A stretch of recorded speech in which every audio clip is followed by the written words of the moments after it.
From New York, this is Democracy Now!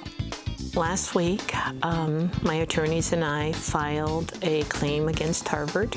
I'm asking for the return of my enslaved ancestors' images, and the complaint is more than just a complaint about images. It's a history lesson, and specifically it points to the exploitation of slaves and how universities like Harvard continue to profit. Who has the right to own photos of slaves? We'll speak with Tamara Lanier, the great-great-great-granddaughter of Papa Renti, the enslaved man whose image was captured in a 19th century photograph currently owned by Harvard. We'll also speak with her attorney, Benjamin Crump.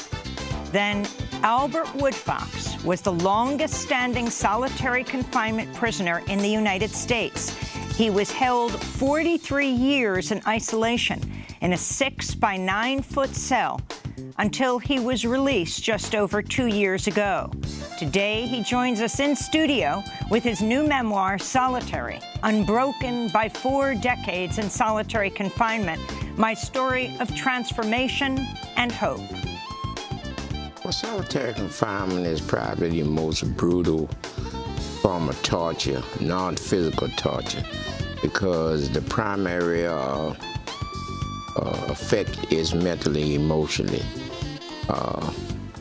As for now, you know, my life, since I've been free now 3 years, and everything is first-time experiences. All that and more coming up.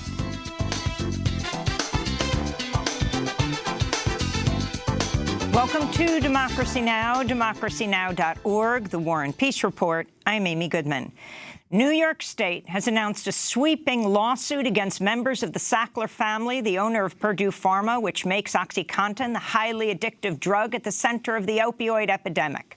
New York Attorney General Letitia James accused the Sacklers of masterminding a scheme that, quote, literally profited off of suffering and death. This is James speaking at a news conference Thursday.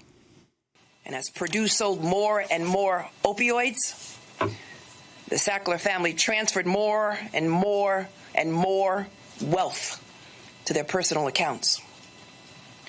And as the lawsuits have piled up against the Sackler family and Purdue for their roles in this crisis, they continue to move funds into trust and, yes, offshore accounts. Purdue Pharma and the Sackler family are facing multiple lawsuits. A group of over 500 cities, counties, and Native American tribes filed a lawsuit against the Sacklers last week, accusing them of lying about the dangers of OxyContin and deceitful marketing of the drug. The New York suit names 5 other opioid manufacturers, including Johnson & Johnson and the Israeli company Teva. The Justice Department said Thursday special counsel Robert Mueller's full report is over 300 pages long as Democrats continue to call for its full release as well as the underlying evidence. Democrats argue Attorney General William Barr's 4-page summary released just 2 days after receiving Mueller's report cannot be trusted and question his conclusion that Trump did not obstruct justice, a charge Mueller did not reach a definitive conclusion on. Barr reportedly told House Judiciary Chair Gerald Nadler he would not commit to sharing the full report. He's currently redacting the report, which could take weeks, meaning he will likely miss Democrats' stated deadline of next Tuesday to hand it over. The Department of Housing and Urban Development suing Facebook for violating the Fair Housing Act. HUD says Facebook allows companies that advertise housing on the social media platform to block their ads from select groups of users based on factors such as race, religion, gender, and disability. Some of the categories available to advertisers include foreigners or people selected Hispanic culture or hijab fashion as an interest. Facebook says it's working on the issue. Last week, the company reached a settlement with civil rights groups agreeing to overhaul its micro-targeting system to curb discriminatory advertising. HUD is reportedly also reviewing Twitter and Google's targeted advertising practices. The war of words between President Trump and Puerto Rican Governor Ricardo Rosselló heated up Thursday, 2 days after Trump told Republican lawmakers Puerto Rico has received too much aid since 2017's devastating Hurricane Maria. This is Governor Rosselló speaking to CNN's Jim Acosta. Does it feel that way sometimes? That you're dealing with a bully? if the bully gets close, I'll punch the bully in the mouth. In response, Trump told reporters, "I've taken better care of Puerto Rico than anyone ever." President Trump has still not acknowledged more than 3,000 people died in Puerto Rico after the hurricane.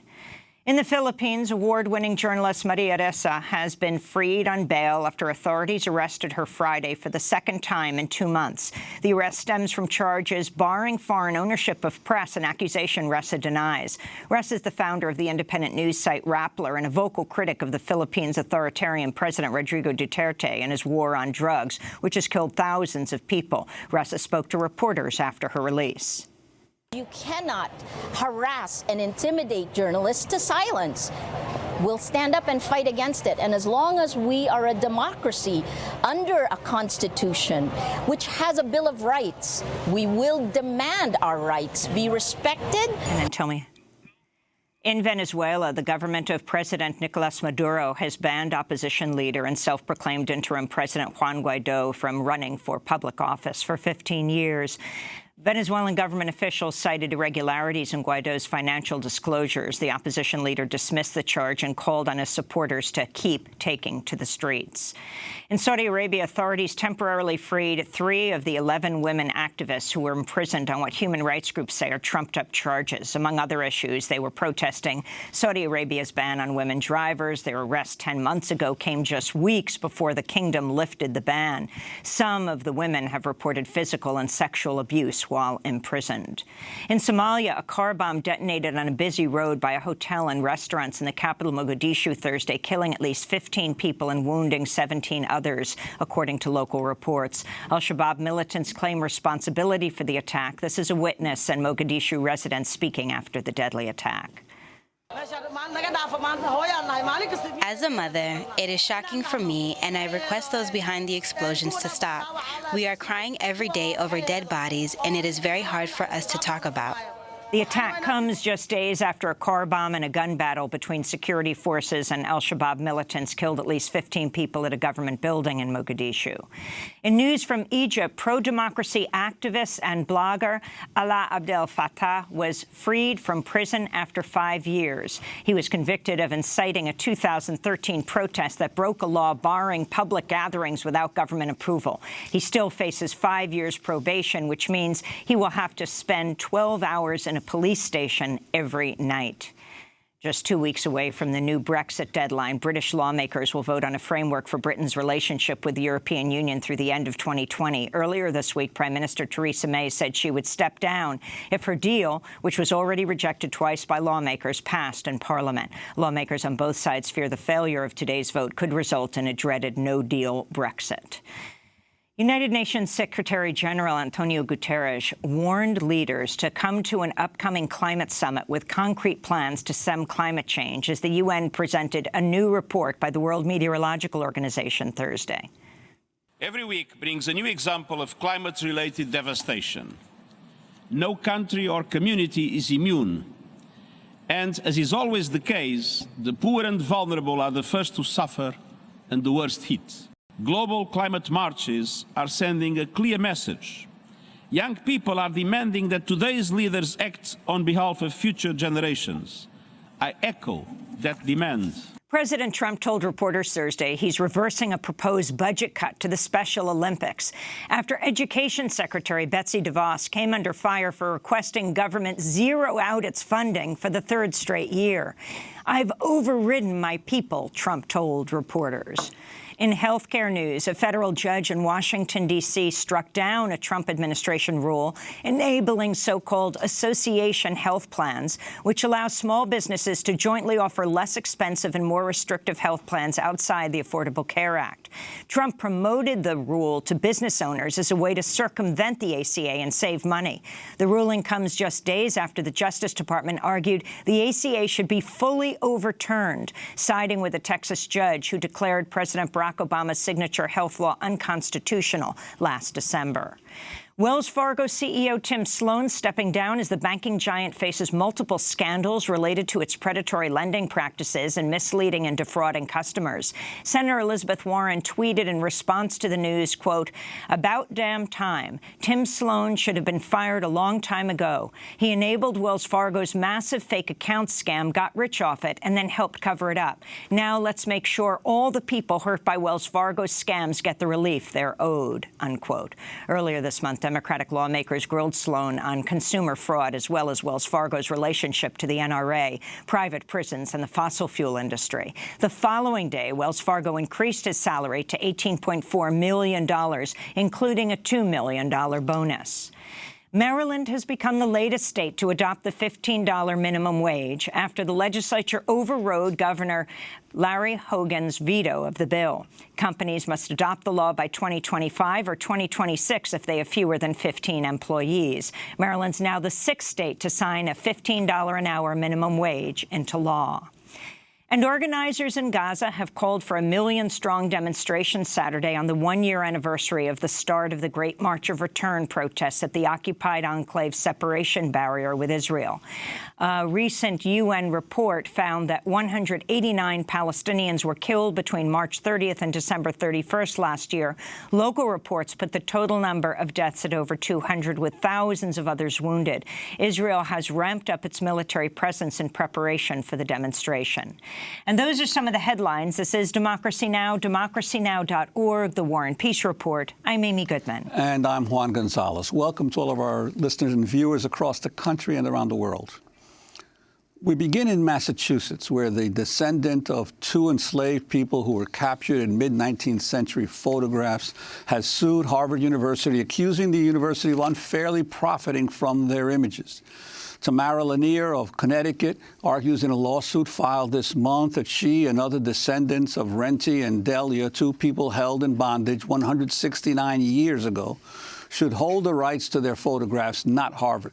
Renty and Delia were forced to pose for the photographs in 1850 by a well-known Harvard professor, Louis Agassiz, and he commissioned the images to support his theory of polygenism, which purports that human races have different origins and that Africans and African Americans were inferior to whites. The theory was used to justify the ongoing enslavement of black people prior to the Civil War, as well as segregation. The images of Renty and Delia were used in a recent Harvard conference titled Universities and Slavery, Bound by History. This comes after administrators at Harvard and other elite universities have admitted they were founded largely through the labor of enslaved African people and profits generated by the slave trade. Well, for more, we're joined by two guests. Tamara Lanier is the plaintiff in the lawsuit against Harvard University, the great-great-great-granddaughter of Renty, the enslaved man whose image was captured in the mid-19th century daguerreotype owned by Harvard. Also with us, famed civil rights lawyer Benjamin Crump, representing Tamara Lanier in the lawsuit against Harvard University over the images of her ancestors. We welcome you both to Democracy Now! Tamara, let's begin with you. Explain how you discovered that Harvard had these photographs of your relatives, of your ancestors. It's quite an amazing story that started with a request by my mother that I document our lineage, our genealogy. And at her passing, I set out to do exactly that. And that was in 2010, where the internet wasn't as, the information wasn't as readily available as today. And I happened to be out walking for lunch one afternoon, and I stopped into a small ice cream shop, and I was speaking with the owner about my dilemma, and he offered to help. And it was actually him, Richard Morrison of Norwich, who found the images on the internet. Found the images. And how did you know that Renty was your great-great-great-grandfather? As a child, my mom often talked about her enslaved ancestors, particularly the man in the image who she fondly referred to as Papa Renty. And she also talked about the fact of our lineage, how our family was broken apart by slavery. She remembered some of the family names. And so when I met with Rich that afternoon, I gave him the names and the information that my mom had shared with me. And I didn't return to the ice cream shop for a while thereafter, but when I did return, he said he had found amazing information on the internet, and particularly a picture of my grandfather. And the images, the information that Rich sent me included a narrative about who Louis Agassiz was, but he sent me an email with a number of links, and I remember reading the information about Louis Agassiz and being overwhelmed and shocked by it. And then when I opened the link to the picture of Renty, it was a moment for me because I knew immediately that this was the man that I had heard so much about throughout my childhood. And Benjamin Crump, could you talk about what you know of how Harvard acquired or utilized these photographs, and why your lawsuit argues that they never legally owned the images that they're profiting from? Certainly. It was the director, Steve McQueen, who told the story of Solomon Northup in his Oscar-winning movie, 12 Years a Slave.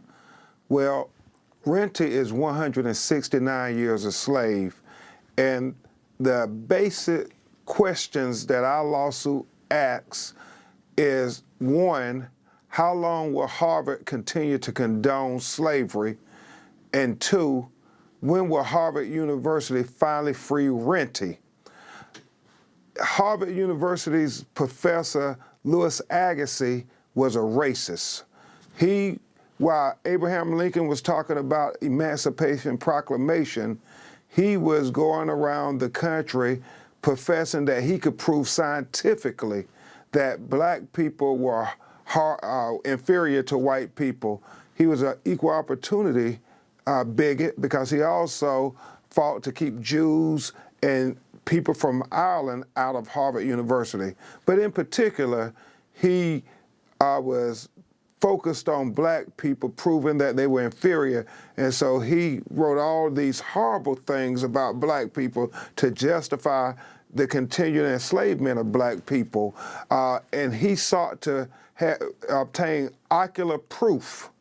And that's why he went down to South Carolina, because he was looking for pure African, because after the ban on transporting slaves and importing slaves into America in 1807, many of the slave masters had sexually assaulted and raped so many black women that there were very few pure Africans, as Louis Agassiz had noted. So he went to Charleston, South Carolina, and started looking there, but he found in Columbia, South Carolina, at Benjamin Franklin Taylor's plantation, Renty and his daughter Delia, and they were referred to as the Black African. And I remember Tamara asking her mother, well, why do they call them the Black African?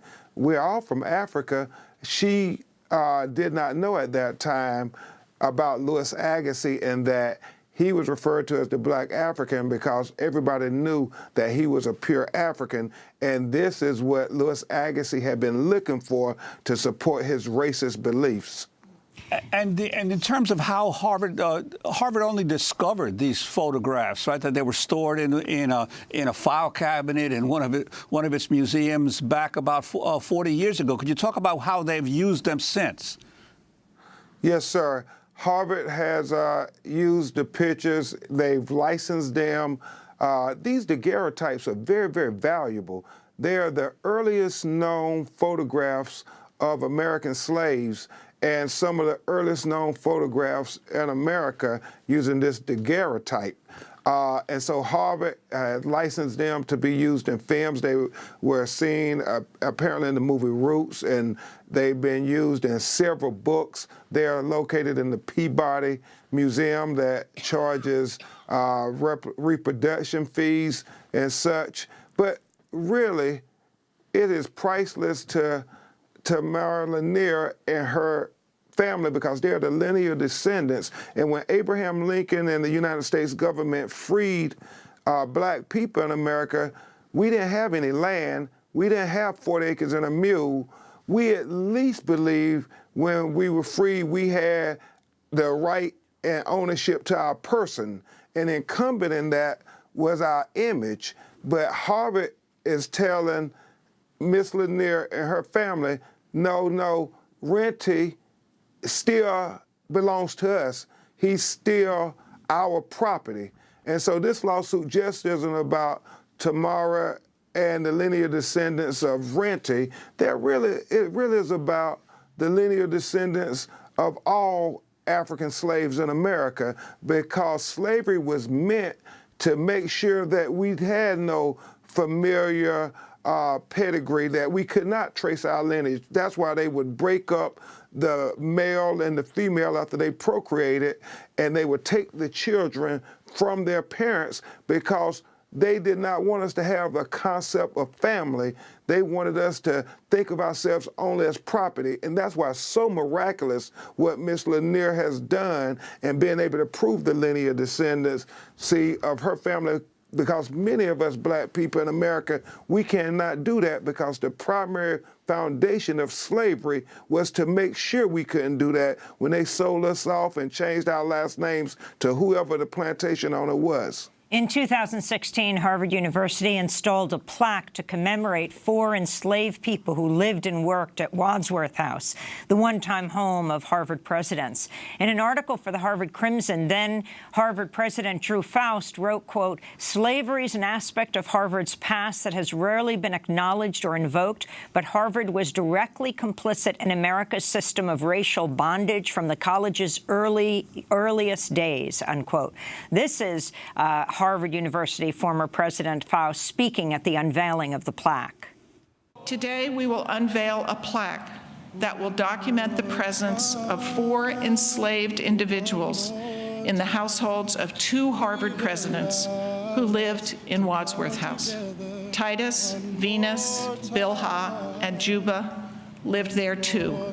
The plaque is intended to remember them and honor them, and to remind us that slavery was not an abstraction, but a cruelty inflicted on particular humans. The past never dies or disappears. It continues to shape us in ways we should not try to erase or ignore. We must never forget. So that's past Harvard University President Drew Faust speaking at the unveiling of this plaque. Tamara Lanier, as you hear her speak, your thoughts? Well, interestingly enough, I received notice of that meeting from someone on social media, and I wrote to her and asked if I could attend that event, and I was denied, or I was told no. What resonates with me in that statement is when she talks about the past will never die and it will continue to shape us in ways that we shouldn't ignore or forget. That's exactly what she did with Renty and his legacy. At that time, she knew about Renty, she knew about me, she knew the stories that I've shared with everyone else, and I specifically asked her, why is it that Harvard, the keeper of these images, is seemingly not interested when the entire world is amazed? And that would have been a great opportunity to reference their legacy with slavery in Renty. But every time they had the opportunity to do the right thing by Renty, they chose not to. I wanted to ask you about that because this lawsuit comes after numerous attempts by you to contact different parts of Harvard University to try to get some response. Yes. Could you talk about that, who you reached out to and what led you finally to say, I have to file a lawsuit? Virtually everyone. I sent emails. I think ultimately Dr. Faust was the last person at Harvard I reached out to. At that time, I think there was the W.E.B. Du Bois Institute. I spoke with Professor Charles. At that time, he was professor, not doctor. He may have been Dr. Charles Ogletree. I sent emails to Henry Gates. And what did Charles Ogletree say? He was very supportive. He referred me to the Cambridge branch of the NAACP. I did travel to Cambridge and attended one of their meetings where this was discussed, but not really much traction from that resource. I wrote to history departments, history professors. Again, as I explained in my email to Dr. Faust, I have sent emails almost to the point of ad nauseum and no response. I'm curious what the response of Henry Louis Gates was, since he has spent so much time dealing with heritage and lineage and ancestry. He didn't respond. He didn't respond at all. Not at all. So, Benjamin Crump, you have called your lawsuit the most important lawsuit since Brown v. Board of Education. Talk about why. Certainly, especially as it relates to civil rights. Attorney Mike Koskoff and I have put forth this claim based on well-established precedents of property law. We've argued replevin, conversion, unjust enrichment, and aiming something very novel to be pled in contemporary pleadings. We argued that the 13th Amendment of the United States of America, which gave blacks not only the right to be free, but also the right to own property and to enter into contracts.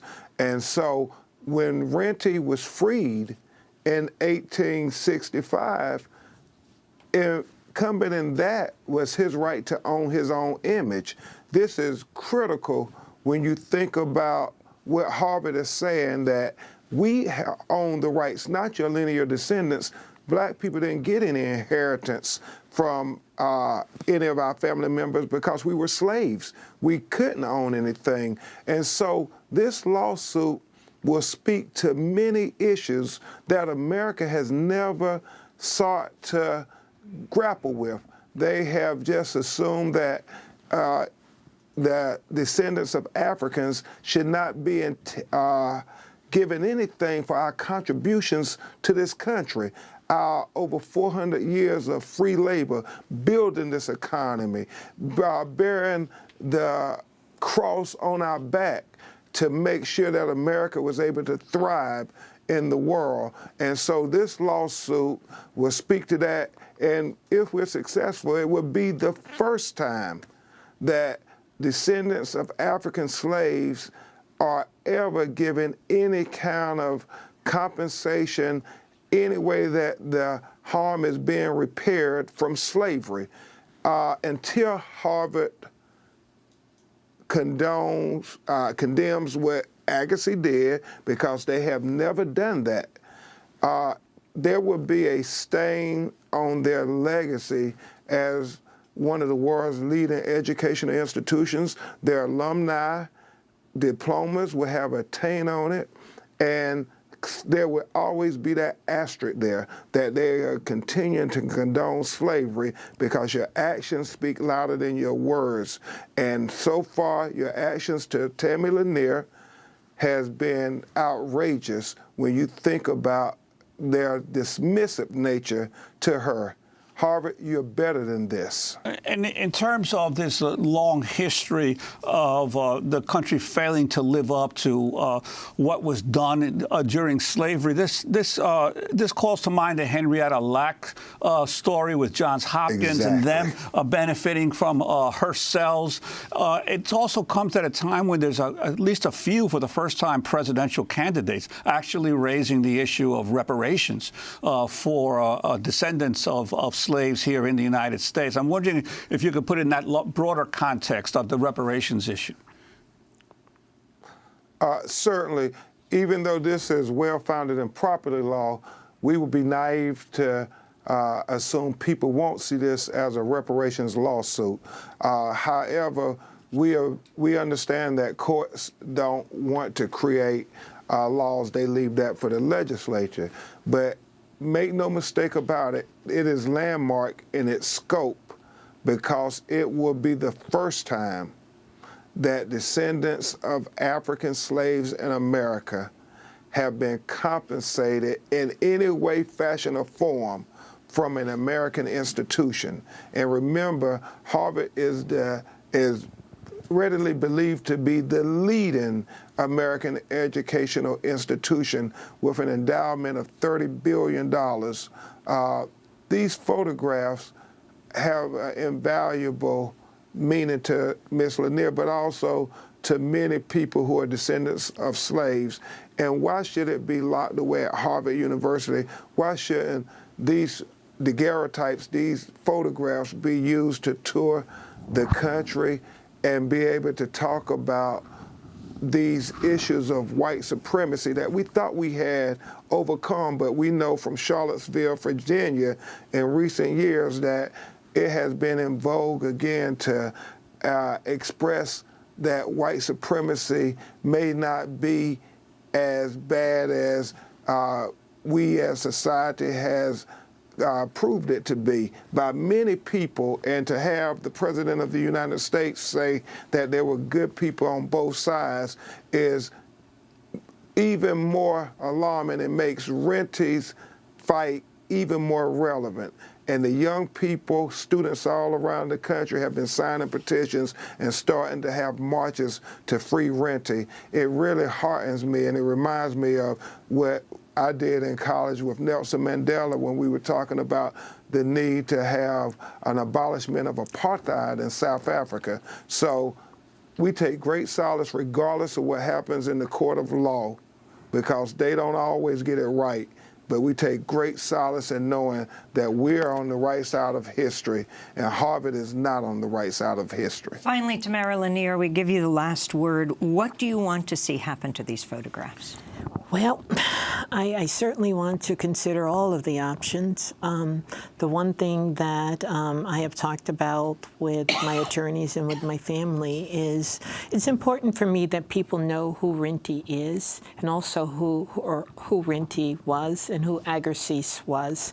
And I hope that there's a greater education or reteaching of history so that we can dispute the legacy that Agassiz has kind of stained my family with. His name is all over Harvard. His name is all over Harvard.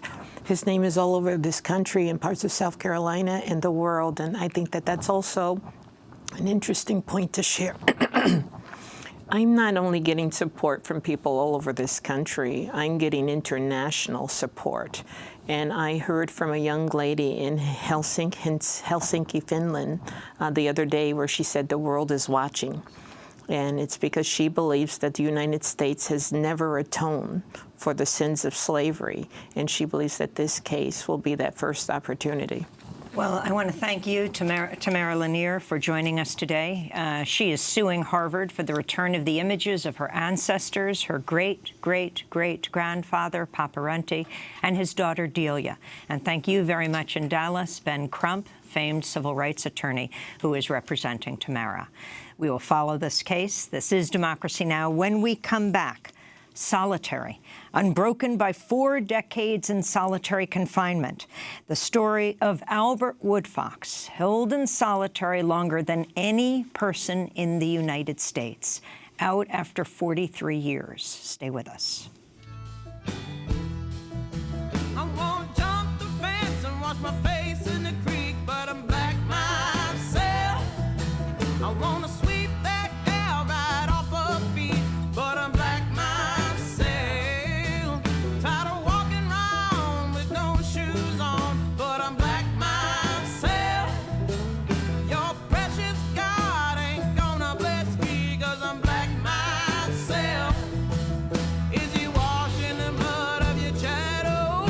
'Cause the lamb dried it away. When they stop shipping workhorses, spread your own anyway.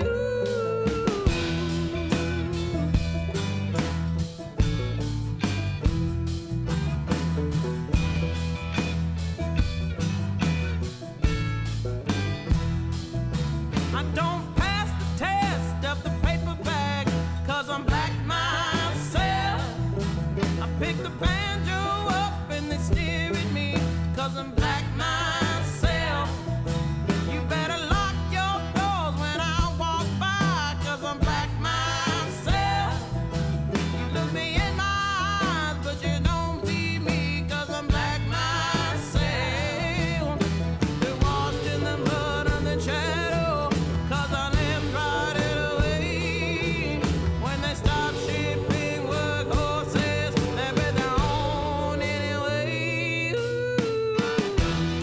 Black Myself by Our Native Daughters. This is Democracy Now! I'm Amy Goodman with Juan Gonzalez. Well, we spend the rest of the hour with a former political prisoner who was held in solitary confinement for 43 years until he won his freedom just over 3 years ago. Albert Woodfox is now traveling the world to discuss his new memoir, Solitary, Unbroken by 4 decades in solitary confinement, my story of transformation and hope. In it, he writes about his childhood and how his mother struggled to keep the family cared for, how as a teenager and a young man he was in and out of jails and prisons, and how he became radicalized when he met members of the Black Panther Party and went on to establish the first chapter of the organization at the Louisiana State Penitentiary in Angola. To address horrific conditions at the former cotton plantation. Not long after this, he and fellow prisoner Herman Wallace were accused in 1972 of stabbing prison guard Brent Miller. The two men always maintained their innocence, saying they were targeted because of their political activity. Woodfox, Wallace, and a third man, Robert King, became collectively known as the Angola Three. For decades, Amnesty International and other groups campaigned for their release. Robert King was freed in 2001 when his conviction that he'd killed a fellow inmate was overturned. Herman Wallace was freed in 2013, only after a federal judge threatened to jail the warden of Angola prison if he refused to release him that day. Wallace died 1 day later of liver cancer. But Louisiana refused to release Albert Woodfox until years later. The state successfully tried him a second time in 1998 after his first conviction was overturned. Then in 2014, a federal judge ruled he should be set free on the basis of racial discrimination in his retrial. When Louisiana Attorney General Buddy Caldwell announced plans to try Woodfox yet again, U.S. Middle District Court Judge James Brady ordered his release, but the U.S. Fifth Circuit then approved Woodfox's continued detention. Then, after being held in isolation in a 6-by-9-foot cell almost continuously for 43 years, Woodfox was released on his 69th birthday, February 19, 2016. After he entered a plea of no contest to charges of manslaughter and aggravated burglary. When he left the jail, where he'd been held pending his trial, his first stop was to visit the grave site of his mother, who died while he was in prison. I need to go and say goodbye to my mother. I wasn't allowed to go to a funeral when I was in Angola, and my sister as well. That was 2016. Now, 2 years later, Albert Woodfox joins us here in our New York studio to discuss his incredible new memoir, Solitary, Unbroken by 4 decades in solitary confinement, my story of transformation and hope. We welcome you back to Democracy Now!, Albert Woodfox. We spoke to you the day after you were released. We have followed your case for so long. I was just thinking about the time that you and Robert King, you were in prison, Robert King was free, you were the Angola Three, went to visit Herman Wallace to say goodbye to him. He was dying in prison, dying of cancer. And as Robert came in from the free world and you were brought in shackles, you both learned that the judge had demanded Herman Wallace be freed immediately. And is it true you were the ones who gave Herman that news? Well, you know, it was a momentous occasion, and it was totally, you know, something that none of us had expected. The reason Robert and I were there is that for years the state of Louisiana had denied us the right to meet with our attorney as a group. And finally, you know, our attorneys went to court, and Judge Brady ordered them to allow us to have group sessions with our attorney. So what the state did was they moved Herman to the farthest southern part of the state, and they created a CCR tier in a correctional facility called Wade, which is at the utmost northern part of the state, to make it very difficult for our attorneys to have group counseling.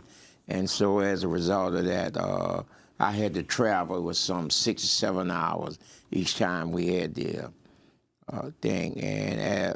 And this was, though, your last time seeing Herman? Well, we actually had 3 visits. The first visit, Herman had just got the diagnosis because, up to a certain point, the state medical staff was telling him he had an allergy.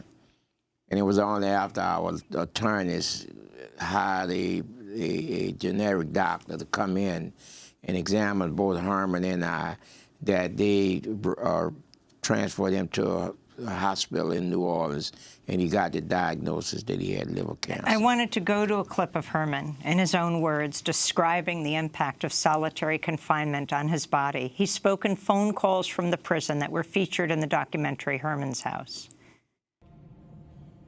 Being in a cage for such an extended period of time, it has its downfall. I mean, you may not feel it, you may not know it, you may think that you're okay, and you just perfunctorily move about, However, when it was removed from out of that type of situation and placed in an open environment where, you're even breathing that oxygen and it's getting into your lungs and you're feeling something, growing within you, and you begin to develop a different mode within your body. I even watch my body. I looked in the mirror and I've seen muscles and begin to pop out there. I begin to run even faster and I'm saying, oh, what the hell is going on here? Much was preserved. But then I got locked up again after 8 months. And being locked up like that, the whole body just got confused. That's a clip of Herman Wallace speaking in Herman's House. This is Herman describing a dream he had. Listen carefully. I've had a dream where I got to the front gate and there's a whole lot of people out there. And you ain't gonna believe this, but I was dancing my way out. I was doing the jitterbug. I was doing all kind of crazy, stupid ass, and people was just laughing and clapping and until I walked out that gate. And I remember that dream, and I turned around, and I looked, and there all the brothers was in the window waving and doing a fist sign, It's rough, man. It really is. It's so real, I can feel it even now, talking about that.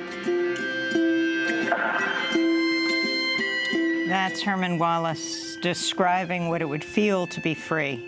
You've just celebrated, Albert Woodfox, your 72nd birthday. Yes, and also the 3rd year of freedom. And how do you feel today? How have you adjusted after 43 years in prison? Well, hopeful. Robin and I still travel around across America and outside of America to talk about solitary confinement, which we believe is the most horrible and brutal non-physical attack upon a human being by another human being. Throughout my 4 decades plus of solitary confinement, I've watched men go insane. I've watched men physically hurt themselves, trying to deal with the pressure of being confined to a 9-by-6 cell, 23 hours out of every 24-hour period. And being free now, I still suffer claustrophobic attacks. I'm able to address them better now because my physical movement is beyond 9 feet now. And so, I can walk in my house, I can go in the backyard of my house, I can go on the sidewalk, or there's a park, which I often visit a block and a half away from my house.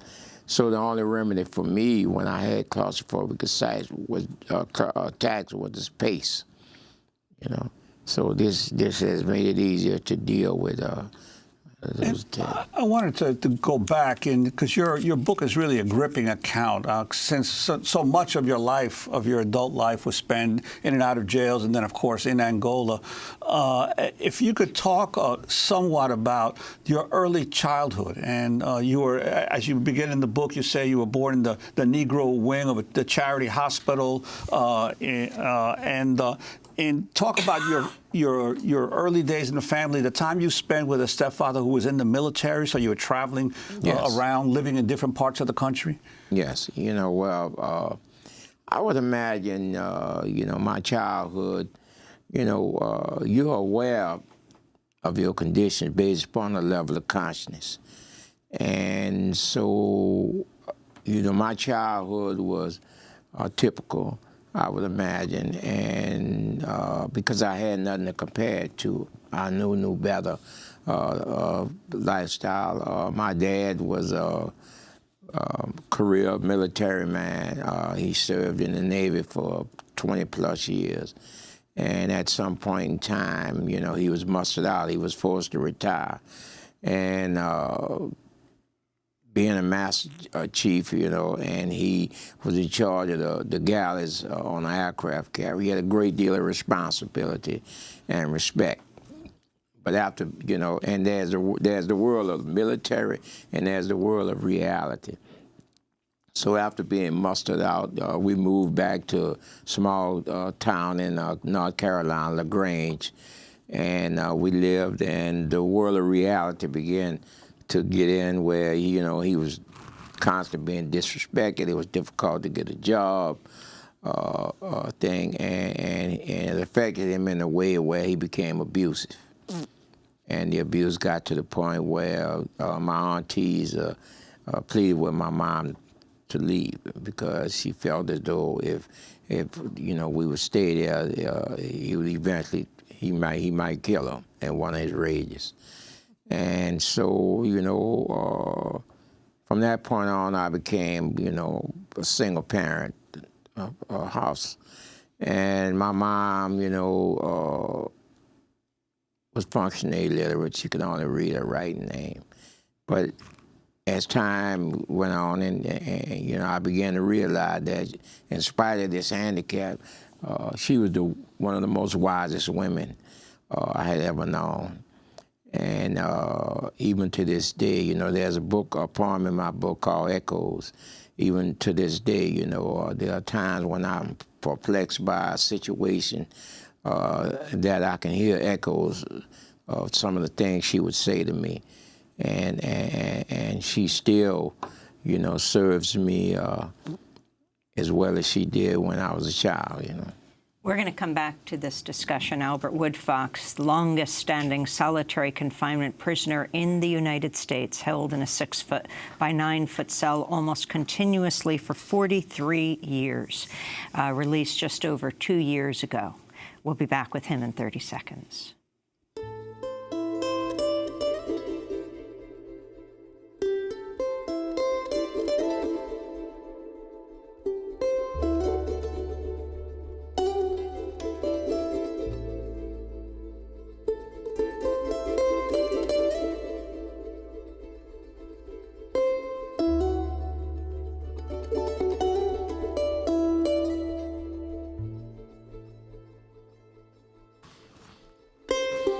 Jackie's First Letter by Ken Meir. I'm Amy Goodman with Juan Gonzalez. Our guest, Albert Woodfox, author of now his memoir, Solitary, Unbroken by 4 decades in solitary confinement, my story of transformation and hope.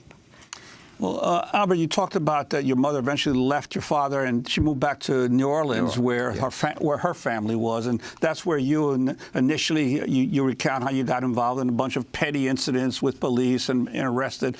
You eventually end up in the New Orleans Parish jail, where you discover that there's a whole wing of prisoners that are Black Panthers, right? And could you talk about your first involvement with those members of the Black Panthers, and then what happens in New York when you come across in the Manhattan House of Detention many of the Panther 21? Well, actually, you know, my first encounter with the Panther up and personal and close was in Harlem, New York. And eventually, you know... you had escaped from jail at one yes, point and fled to New York, Yes, 50 years, the day I was sentenced to 50 years, I escaped. And eventually I wound up in Harlem. But this was a different Harlem from the Harlem I had known in my criminal life. You know, I saw, you know, members of the Black Panther Party moving in the community. I saw them, you know, helping senior citizens. I saw them, you know, in charge of cleaning up the neighborhoods and stuff. And the thing that impressed me the most, though, you know, all my life I had always been able to see a certain fear in black people. No matter what position they held, you know, I could always sense that fear. And for the very first time in my life, I saw black men and women who had no fear. This fear, I couldn't sense it, I couldn't feel it.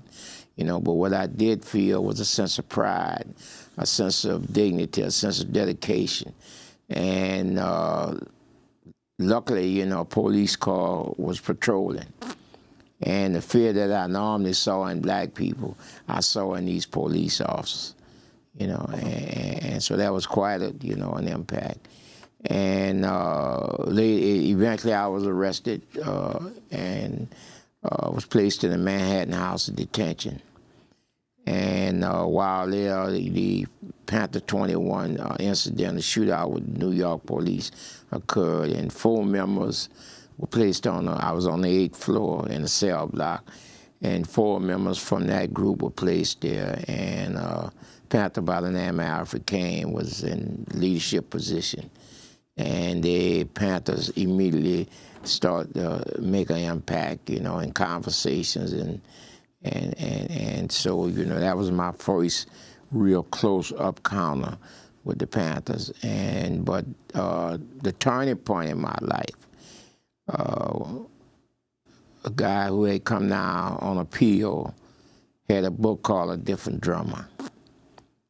And, you know, up to that point, I was listening to what the Panthers were saying at the meetings on the tier, but I wasn't hearing what they were saying. And after reading this book, I started hearing, understanding what they were saying. And so, in hindsight, so many things that had happened to me, I realized that, you know, it was, you know, not it was not because I was bad, it was because I was black. And that, you know, at that time, they had determined that 1 in every 4 black men would go to prison. And unfortunately, I was that 1 in 4 that wound up in prison. So you end up in solitary confinement for close to 43 years? Well, actually, it was 44 years and 10 months, but there were a few breaks in between that. I was granted a new trial. I discharged on my original prison sentence in '96, and I was transferred to Tangible Hope Parish, where venue had been changed by the courts, and placed in the Mid-City Jail. And so, you know, I remained there from '98 and to April '98 until December after I had been reconvicted. And you write, gassing prisoners was the #1 response by security to deal with any prisoner in Angola who demanded to be treated with dignity. In the 70s, we were gassed so often every prisoner in CCR almost became immune to the tear gas. You were being gassed in solitary confinement. Yeah, well, you know, the sergeants were provided with these little, it's like a little deodorant can, you know. And if you would try to get a certain, like more toilet paper, or you complain about the toilet in your cell not working, you know, and if the officer didn't like the way you were talking, you know, or if you were trying to defend yourself for being handled in a disrespectful manner and stuff, you know, they would squirt the gas in your face, you know. And usually that would be followed by, they would come into your cell and beat you and handcuff you, then bring you, put you in what's called a dungeon, you know. In the book, you describe very graphically the situation at Angola when you first got there, before you were in solitary, and the rampant rapes that were occurring in the prison. And once you became politically conscious and you were returned there, you talk about how you insisted that on in your section that there was going to be no more rapes. And talk about that and the impact that your political organizing had on the way you dealt with your fellow prisoners. Well, the incident that started the prison chapter of the party to form anti-rape squads was, I was in my dormitory. I was housing Hickory 4 at that time, and this young kid was assigned a bed across from me. And the saddest thing I've ever witnessed in my life is to look at another human being and see that his spirit has been shattered. You know, and this kid, you know, he was just sitting there, and I could see tears rolling out of his eyes, you know. And you know, I always have believed that in life, an individual or incident raises your level of consciousness. And so once your level of consciousness is raised, you become aware of whatever conditions, individuals. And so how you respond to that, you know, is pretty much determined on that level of consciousness. And I think at that moment that I said, I can no longer accept this. I can no longer tolerate this. So the next day I had a talk with Harmon Wallace, and we used to go out on the football field. That's how we used to have our meetings. Like we were practicing football, throwing the football around and having political discussions and stuff. And so we discussed with the other members about, you know, the rape and slave trade that was going on in Angola. And so we decided to start providing protection for these kids coming in, to let them know that they had other options other than being made victims, you know. And, well, usually, you know, kids 16, 17 years old come in. Before we end, how did you maintain your sanity? 44 years in solitary confinement. Well, I think the fact that, you know, I was a member of the Black Panther Party, I had a political conscience, I had values and principles instilled by, you know, my mom that I grew into. You know, I didn't realize how much my mom had, you know, had set a foundation in me, even though I was resisting it. And, you know, over the decades, there were, you know, we had programs geared toward making the men better. We had schools. We used to hold schools and political classes, and you know, but, you know, as many battles as we won, as many men as we saved, as many men as we helped to keep their sanity, we lost, you know, twice as many men, you know. And, you know, there were times when, you know, I had to fight really hard for my own sanity, you know, and I think the fact that what I was doing, you know, throughout all this, I developed an unbelievable love for humanity and dedicated, you know, myself to doing whatever I could to better humanity. And so I remember reading something from Mr. Mandela, and he said, if a cause is noble, you can carry the weight of the world on your shoulders. And I thought what we were doing was a noble cause. So we were prepared. And so the beatings and the gassings and the decades of solitary confinement, you know, was really, although painful and difficult, it never got to the point where they were able to break us. We're going to leave it there now and do part 2 and post it online at democracynow.org. Albert Woodfox's book, Solitary, Unbroken by 4 Decades in Solitary Confinement, My Story of Transformation and Hope. I'm Amy Goodman with Juan Gonzalez.